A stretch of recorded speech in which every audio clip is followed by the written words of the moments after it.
Hello po, magandang araw. Mag-iiba na po yung price, sir, kapag installment.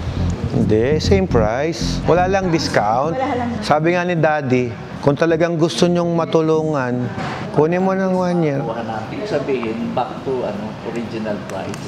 Kahit na installment yung 50%. Yes, balik po talaga sa original price. Tama po kayo. Pero sir, bumabawi kami sa quality and service. Yun naman po ang maikre-recommend namin sa inyo. Yan po kasi, may company na po tayo na talagang may management na po yan. Na kung saan, dyan syempre yung mga warranties and obligations po namin, nakakontrata po yan, na kapag may nasira po dyan, may nangyari po dyan, andun po kami para ayusin yan. Kumbaga, kasi ganito yung obligation namin kasi, mag-i-start lang po yan once na install na namin. Yun po yung mabigat na obligation sa amin. Buti sana sir, sige, bigyan kita ng more discount pero wala tayong warranty, papayag po ba kayo? Di syempre, hindi. Kami rin hindi papayag. Bakit? Pangalan ko nakataya dyan company name namin. Don't ask for discount if we're going to give you the best service na kaya namin gawin. Kasi hindi po rin matatawaran yung sweldo ng mga tao ko Pwede ba, Eden, para kay sir, discount na nakita.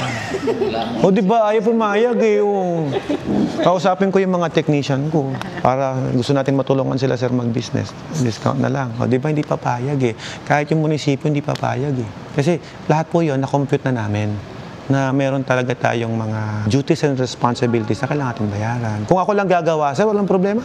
Ako, yung kaya kong tiisin yung sarili ko dati Sige, para lang mapagbigyan kita, di-discount kita. Kaya lang, hindi. May mga tao tayo na kailangan natin pasweldohin. Kumbaga, sir, ang binibili mo kasi dito is a piece of art. Customize yung makina. Hindi lang basta bibilin mo yan.